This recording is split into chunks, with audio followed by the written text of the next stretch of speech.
एक समय की बात है। एक गांव में एक ब्राह्मण रहता था। एक बार किसी परिवार ने उसे अपने यहाँ ब्राह्मण भोज पर बुलाया और दान में उसे एक बकरा दिया। बकरे को पाकर वो बड़ा खुश हुआ और खुशी से अपने घर जाने लगा।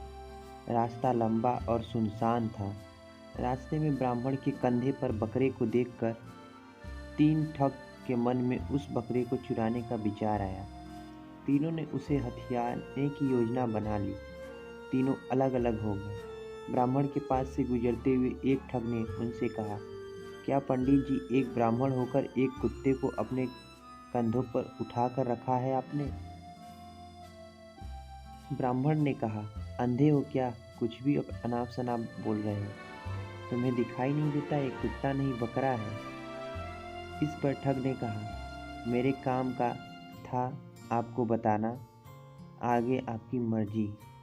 थोड़ी दूर चलने के बाद ब्राह्मण को दूसरा ठग मिला। उसने ब्राह्मण से कहा, पंडित जी, क्या आप नहीं जानते उच्च कुल के लोगों को अपने कंधों पर कुत्ता नहीं लादना चाहिए? ब्राह्मण ने उसे भी झिड़का दिया और आगे बढ़ गया। थोड़ी और दूर आगे जाने के बाद ब्राह्मण को तीसरा ठग मिला और उसने पूछा, पंडित जी, इस कुत्ते को पीठ पर लाद के जाने का क्या कारण है? इस बार ब्राह्मण के मन में शक आया कि कहीं उसकी आंखें तो धोखा नहीं खा रही हैं। इतने लोग तो झूठ नहीं बोल सकते। और उसने रास्ते में थोड़ा आगे जाकर बकरे को अपने कंधे से उतार दिया और अपने घर की ओर आगे बढ़ गया।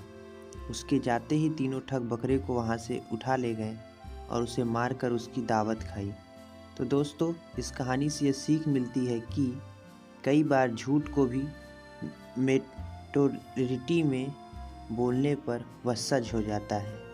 मतलब झूठ को अगर आप कई बार बोलते हैं मेजॉरिटी में, तो वो कई बार सच भी जैसा मालूम पड़ता है और लोग धोखे का शिकार भी हो जाते हैं।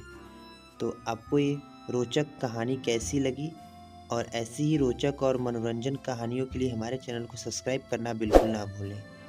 Thank you for watching this video.